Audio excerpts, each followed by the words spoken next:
Thanks, Frank. Good morning, everyone. Hopefully you can all hear me okay. So when Matt reached out to me probably early September about speaking at this year's winter meetings, there's a few topics that came to mind, and one of them was this preseason position player preparation. Over the last 5 to 6 years here at the winter meetings, we haven't had many discussions on this area. So today, my hope, my goal is to kind of open this up and kind of learn from you guys, see what you all are doing in this area to prepare our position players for spring training, but ultimately get them ready for the season. So that's what I'm going to talk about today. And listen, by no means is this a speed seminar, is this speed training. This is strictly our way from our organization on how we build work capacity and running tolerance.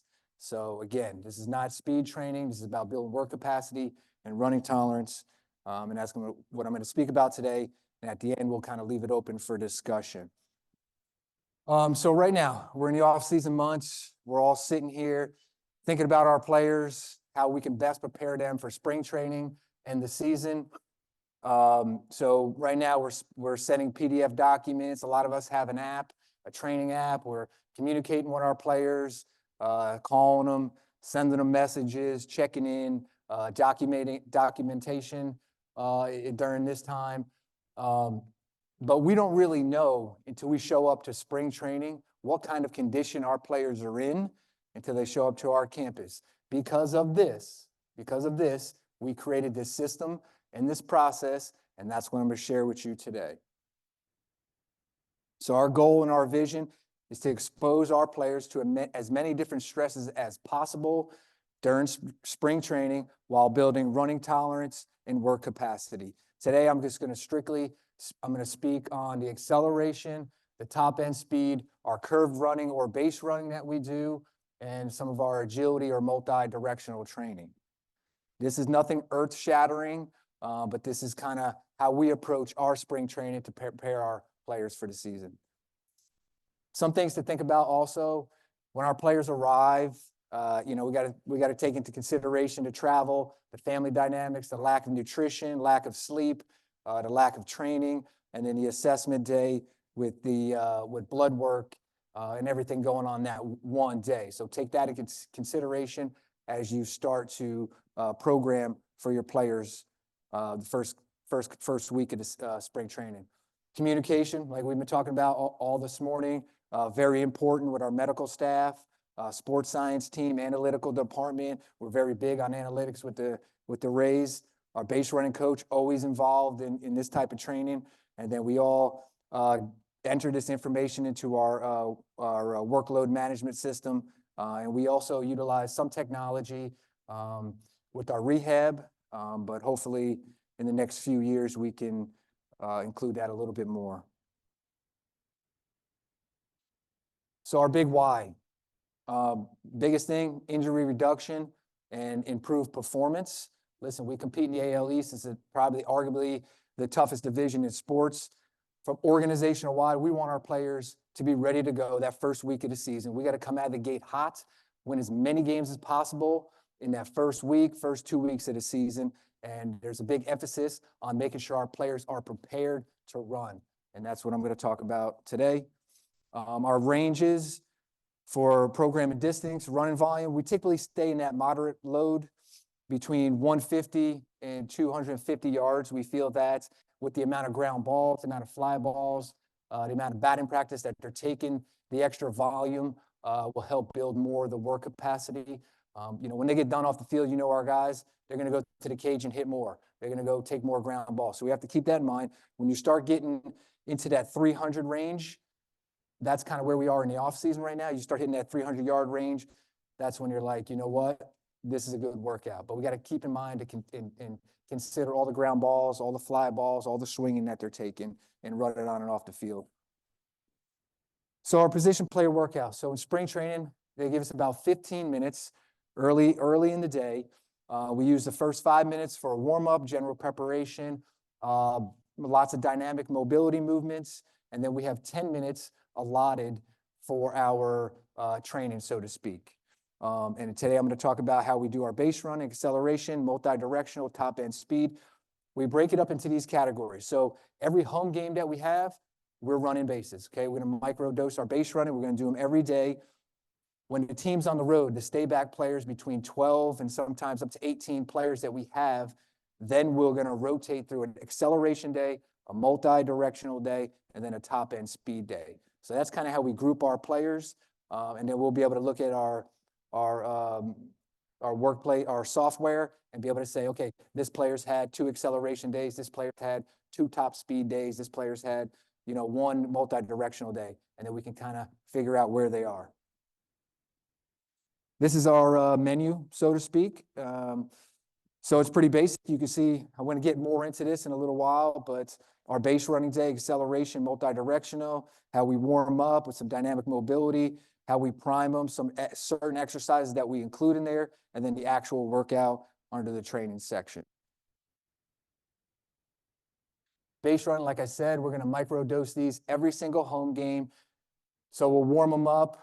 We'll do some build-up sprints, some curved running, and then we'll get them right into the bases right off the bat, first thing in the morning. And we'll do this with the strength coaches, and we'll do this base running.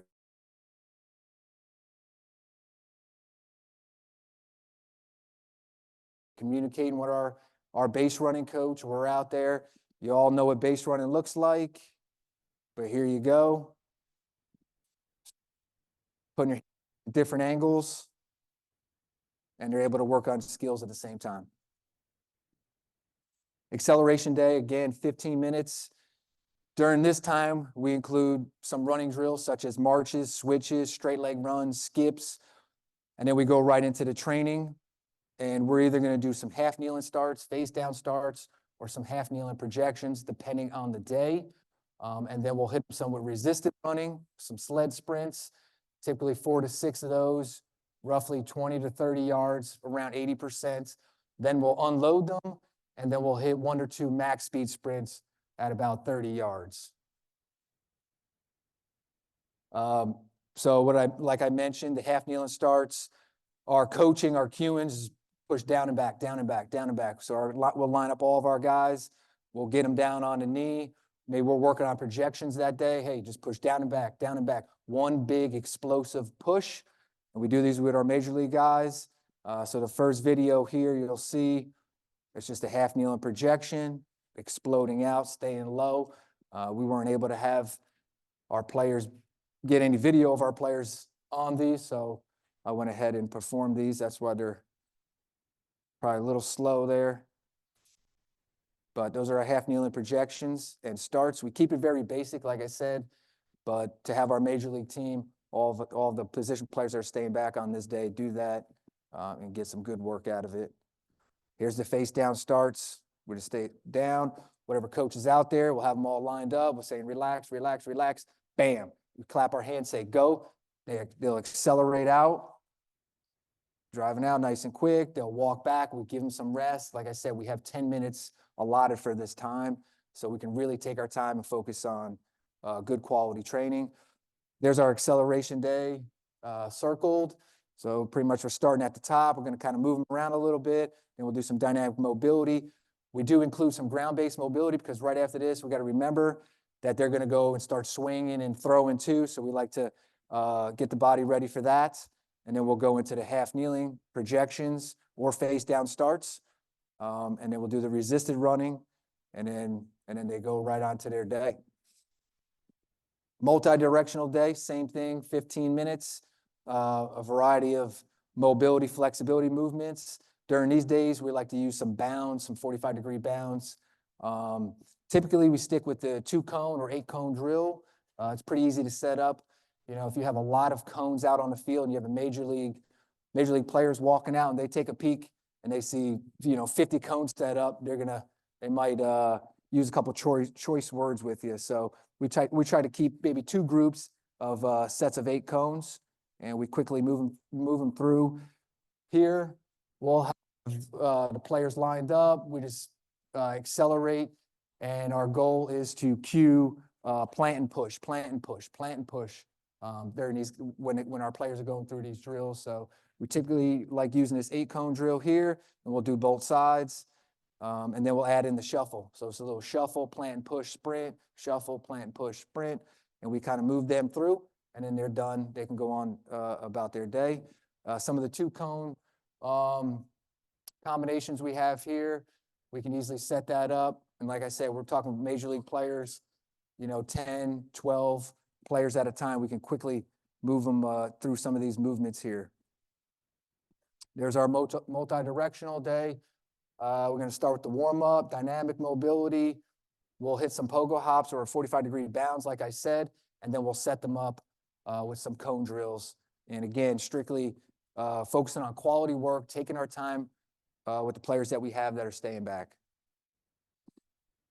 For our top-end running day, again, 15 minutes. We'll use a 5-minute warm-up. During this time, we like to include some build-up sprints because we're going to really put the hamstrings under some stress. We'll do some straight leg runs or some cycle drills.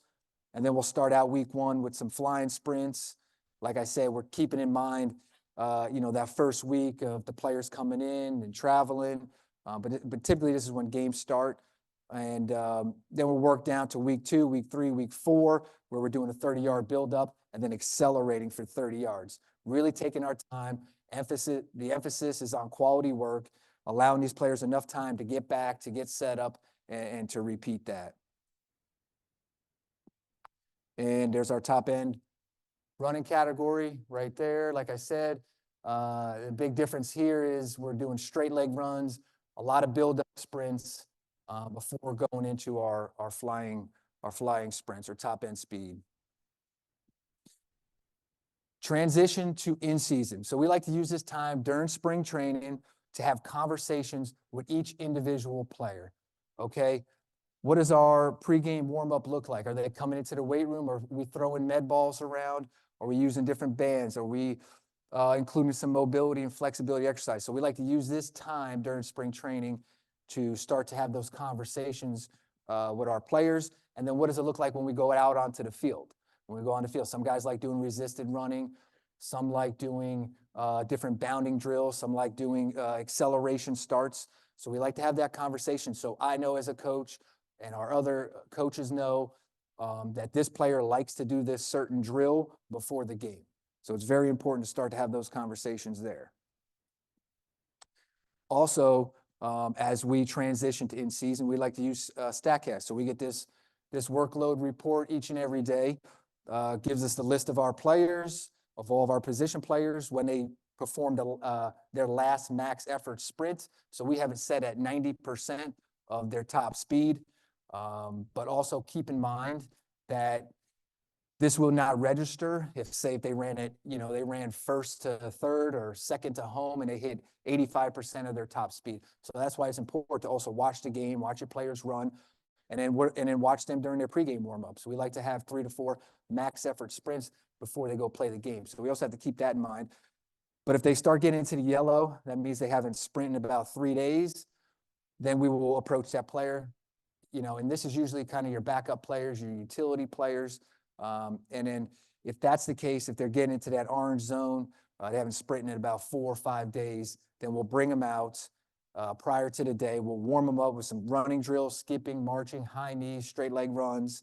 We may even include some curve sprints. And then we'll hit them with 5 to 6 sprints at about 30 to 40 yards. And we want them to hit some max intensities, 80, 90%. So we also keep that in mind. Looking ahead, there's a possibility we can eventually grow this and include some timing gate system. So where the players would warm up, do some resisted running, and then pop over, have the timing gates already set up, and then accelerate through that. So when you run through the timing gates, we'll be able to see, okay, does this player need work on more acceleration? Do they need more work on top end speed? And so forth. We can also add some resistance to the multi-directional work. So they really have to emphasize that plant and push. And then run rockets for the ease of use. When you're working with these major league athletes and they have to adjust the sleds and pass it back and forth, it gets kind of time consuming, but they'd be more inclined to just pop on a run rocket, accelerate. You probably just need maybe 3 or 4. And then the use of some wickets to really work on that vertical running stance, as they, accelerate. Or second to home, you want them a little more vertical. The use of some wickets and hurdles could possibly work then. So, listen, I want to thank you all. We've had great conversations today from communication, and I really appreciate you all for having me, being able to speak. And Matt, when he finally reached out early on, I felt like this was a good presentation, a discussion to have. I know we haven't had that over the last 5 to 6 years here. So right now, I'll kind of leave it open to any questions, concerns, comments, or I'd love to hear from any of you of what you're also doing to prepare your position players to run spring training, but ultimately get them ready for the season. So you're working on like top and speed and acceleration. How you go about the rest on? How you dictate that? Different with every player. Yeah, great question. Also, just keep in mind too that everything I talked about today is building running tolerance and work capacity, not so much directly about speed training. However, indirectly, you work on these drills, you can improve speed. Rest time, we allow our players to accelerate out. It's very difficult to have a major league guy be like, hey, take 3 minutes, right? So we kind of get to that 2-minute mark. Yeah. So they'll walk back, get set up, like, all right, hold up. Okay, go ahead. So, you're kind of fighting for that 2 minutes. But yeah, definitely minimum 2 minutes for us.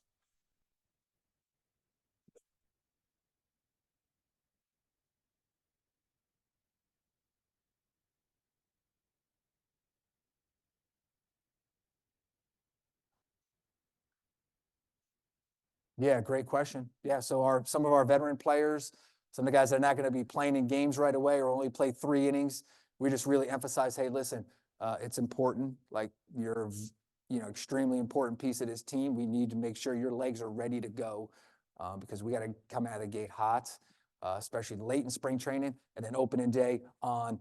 Like we got to go. We got to score some runs. We got to win as many games as possible, especially playing the AL East.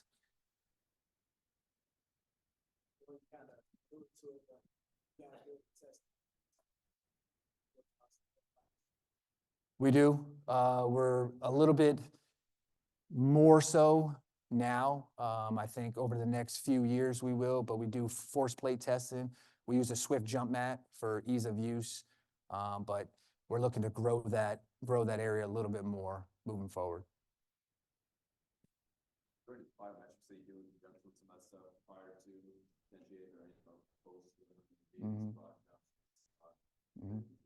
Yeah, great question. We do include some pogo hops, some pogo jumps, since we're out on the field, or the 45-degree bounds on the agility day, multi-directional day. We'll just do some 45-degree bounds, kind of get them going, acceleration, pogo hops, just to kind of get that nervous system going, get it ready to run. Doing testing of speed, 10s, 20s, 40s? We have not stopwatch, but like I said, moving forward, we will. Again, this talk was not directly on speed, more so work capacity, running tolerance, kind of getting our players ready for spring and the season. However, I would love to do some of that more testing on speed. Like I said, I mentioned the timing gates, and it's an easy tool to include within your warm-up. You get them ready, pop them over to the timing gates, get some sprints in, and then some information that you can use throughout all your departments. So you mentioned StatCast, and it identifies players that haven't had full sprints so many days, which is great. That way you and your team know to fill those in. And I may have missed this, but do you do anything on the other side where you're watching the game and you get the numbers and the guy can run it? You never know what the game's going to ask of a player, but they've had heavy intensity running days, 4 days in a row. Does that play in the strength sessions you have during that time period, or maybe talk about recovery modalities that you may recommend to the player because you know they've been on a horse for these days? Yeah, absolutely. Great question. And that does happen. We do not get any objective information on that side. However, watching the game, understanding what's going on in the game, player legs out 3 doubles that day, has to beat out a double play in the 7th or 8th inning. He's really running high, a lot of high intense sprints that day. We will keep that in consideration and keep that in mind when they come into the weight room the next day on how to adjust their workout for that day, if that makes sense for you.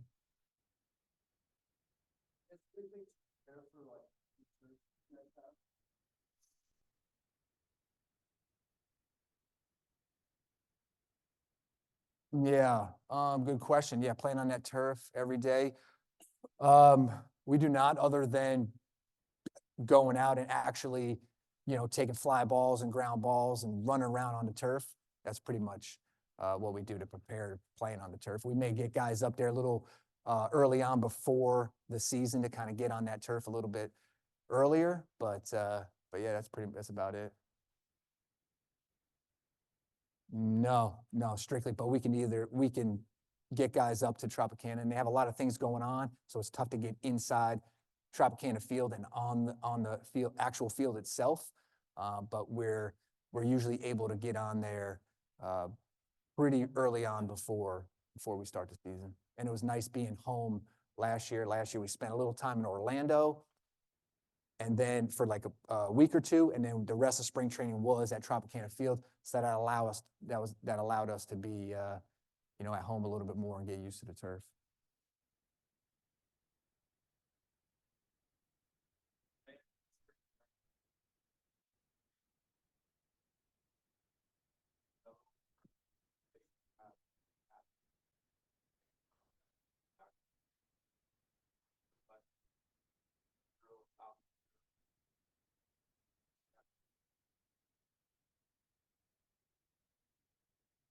So for our side, I'm sure we do.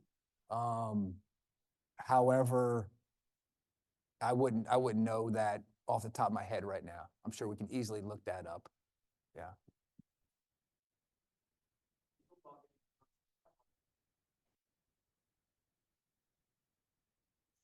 Yeah, great question. The Rays were a very innovative organization.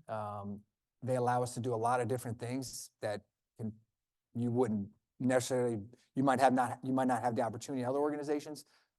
Therefore, our pitching coaches, hitting coaches, base running coaches, outfield coaches, we're really communicating quite a bit, and they value our input, and we're able to take our outfielders out early and do extra drills with them. Maybe they need to work on a drop step or an explosive lateral movement.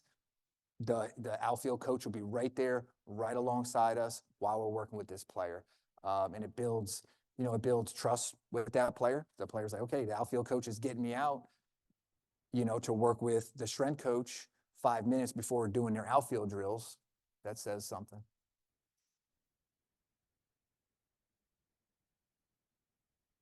That it? All right. Thank you all again for having me. I really appreciate it. And I'll be around if anybody else wants to talk later on. All right. Thank you. Well, good Thank you. questions. Yeah, great questions. Thank you.